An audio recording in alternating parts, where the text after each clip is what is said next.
executes the best on all three phases of the football. What have they been able to do particularly well, and what do you make of the numbers they've put up on defense? Well, they've played with the same guys. They understand the same system for several years.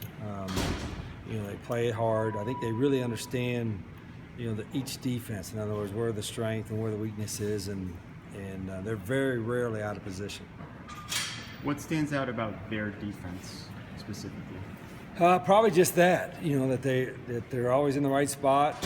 You can tell they've played a lot of football. They're aggressive. They tackle extremely well. They're one of the best tackling teams I've seen, and playing with a lot of confidence. So besides execution, which has been kind of a mantra for a long time, what are you looking or hoping to see out of your team on Saturday night that maybe you haven't seen lately? Well, we just got to play with more confidence, and that's probably easier said than done. But there's no question we got guys that can make plays, and we're in position at times to do it. We just got to put a few together and get some confidence and know that we can play. We got to put some plays together. It's like play a good play, then play an awful play, what have you, and we just got to put some together and be more consistent. Is it kind of a chicken and egg thing because success breeds confidence? Yeah, there's no question that helps, but they practice confidently and with energy, and we're playing hard, but playing hard is not good enough. You got to play hard and play well, and again, we're going to do all we can as coaches to put them in that spot. Do you feel like, given the way that the defense had been playing, that what happened at Washington State was an aberration? I hope so. Yeah, I think there was a lot of factors that happened up there, but it still should never happen. But again, we learn from it and move on. Anu talked about yesterday how tough, sitting out for 6 weeks was on his confidence, but now he feels like he's getting that back. Do you notice that in him? I think so, yeah. I think more so this week than the last couple. And I think every day he practices, he gets more. Because when you're missing 6 weeks, especially at that position, it'll take you a little while to get. For a lot of guys, some guys can jump right in it, but for most guys, it takes a little time to get the rhythm back. Do you feel like he's almost too hard on himself sometimes? I don't know. Yeah. Probably. Yeah. I think a lot of guys probably are. Yeah. And we just got to be able to overcome that.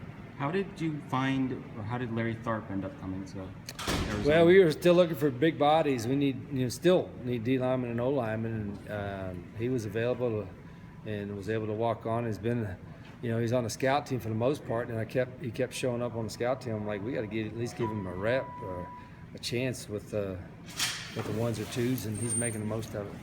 To what extent do you pay attention to the guys on the scout team or the freshmen who are redshirting? Yeah, a lot more than they probably realize, and I've told them that because we watch the film. We film everything, and we watch the film, and so they can make an impression. And sometimes I think they forget that, but I remind them every week.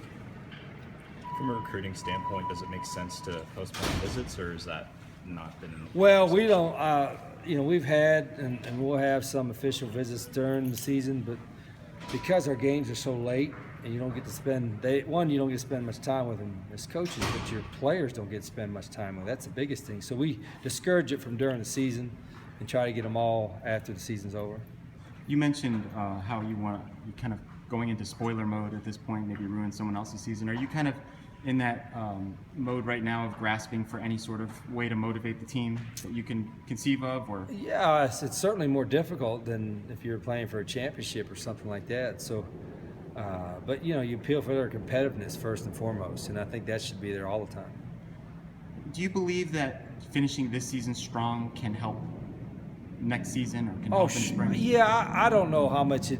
I mean, there's always been a lot made of like what bowl performance carries into the next season. I don't know if it carries that into it, but it sure would make everybody feel better, especially our seniors, and that's the key for right now. Is all our seniors to feel better about their careers, and finishing the end of the season well will help that.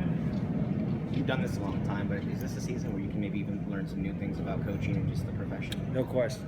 I think you try to learn something every year, win or lose, but you learn a lot when you hit adversity, that's for sure, and you got to try to do that. You can't stick your head in the sand and say, well, what was us and whatever. You just how is this experience? How can this make us better?